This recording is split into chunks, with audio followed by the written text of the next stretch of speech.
നടക്കിയ മുണ്ടക്കൈ ഉരുൾപൊട്ടൽ ദുരന്തത്തിൽ മരണം 289 മരിച്ചവരിൽ 27 പേർ കുട്ടികളാണ്. 279 പേരുടെ പോസ്റ്റ്മോർട്ടം പൂർത്തിയായി. 100 പേരെ ബന്ധുക്കൾ തിരിച്ചറിഞ്ഞു.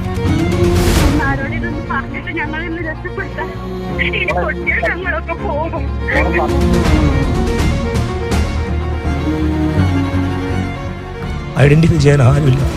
നിങ്ങളൊന്ന് വരും, ഐഡന്റിഫൈ ചെയ്യുന്നു. നിറച്ചിങ്ങനെ കൂട്ടിയിട്ടേക്കുന്ന ബോഡിക്കകത്തുനിന്ന് ഞങ്ങളുടെ പ്രകൃതി രമണീയമായ വയനാട് വിറങ്ങലിച്ചു നിൽക്കുകയാണ്. നികത്താനാവാത്ത നാശനഷ്ടങ്ങളിലാണ് പ്രദേശം. ഈ സാഹചര്യത്തിൽ നാമാവശേഷമായ മുണ്ടക്കൈയിനെ കരകയറ്റാൻ ബെയിലി പാലം ഒരുങ്ങുകയാണ്. The Indian Army is working relentlessly to ensure relief and rescue in the affected areas. The Indian Air Force also has pressed into action. And this story once again telling the people of India that when the going gets tough, the country's armed forces always step up to ease the pain.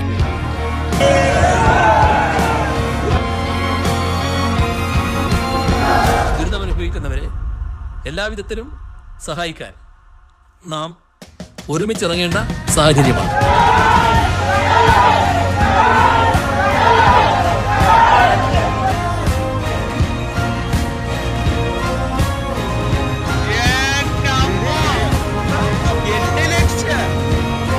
ഞാൻ എൻ്റെ ഈ car ഉൾപ്പെടെ നാളെ വയനാടിന് വേണ്ടി കൊടുക്കുകയാണ്. നിങ്ങൾ രക്ഷാപ്രവർത്തനത്തിന് എന്ത് ആവശ്യങ്ങൾക്കും നിങ്ങൾക്ക് ഈ വണ്ടി ഉപയോഗിക്കും.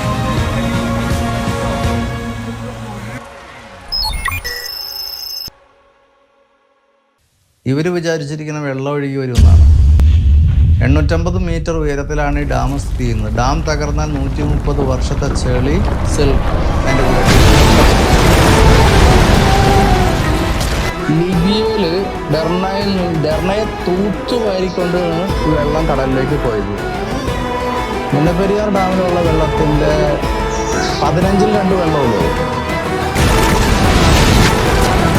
മുല്ലപ്പെരിയാർ ഡാം അത് അത്യന്തം അപകടകരമായ നിലയിലാണ് എന്ന് സാങ്കേതിക വിദഗ്ധരാണ് പറയുന്നത്.